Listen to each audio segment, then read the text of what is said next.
Salam petang, selamat sejahtera tuan-tuan dan puan-puan yang dikasihi.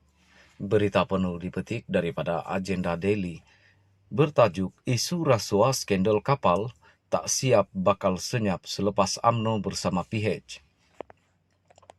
Jika sebelum pilihan raya umum ke-15 PRU15, isu projek perolahan kapal tempur pesisir LCS yang gagal disiapkan menjadi riuh rendah, tetapi nampaknya skandal tersebut bakal senyap begitu saja.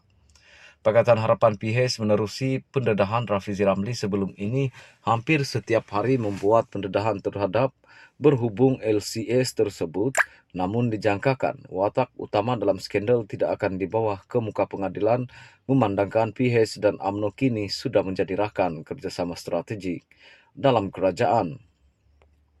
Mana mungkin rakan strategi baharu PH itu boleh disentuh kerana ia akan memberi suasana kurang harmoni selepas perkahwinan antara kedua-dua gabungan tersebut baru-baru ini.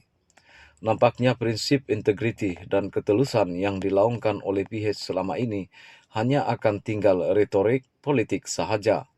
Tetapi apabila menjadi rakan satu katil, semua keborokan dilakukan sebelum ini sudah disucikan dan seakan sudah halal demi cita-cita peribadi individu tertentu. Adakah selepas pembentukan kerajaan UMNO PH ini, Rafizi akan menunaikan janjinya untuk membawa pesalah dalam skandal LCS tersebut ke muka pengadilan seperti yang dibuat dalam kempen ceramahnya sebelum ini?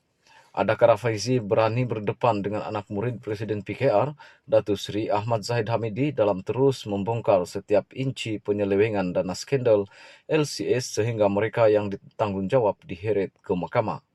Persoalan tersebut perlu dijawab oleh Rafizi kerana sebelum ini beliau yang paling lantang dan berani dalam mencari kebenaran melibatkan isu skandal tersebut.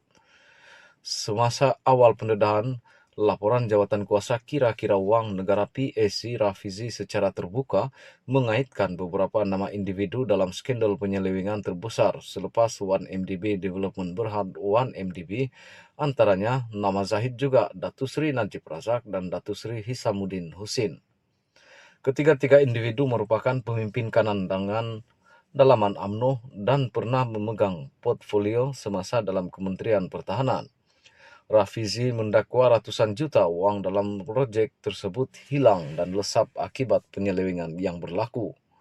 Malah Rafizi juga memberi amaran kepada Najib supaya tidak berpura-pura tidak tahu berhubung skandal LCS kerana waktu itu beliau merupakan Perdana Menteri ketika kerajaan menandatangani perjanjian bagi projek LCS bersama Boston Naval Spy dan Berhad BNS pada 2011.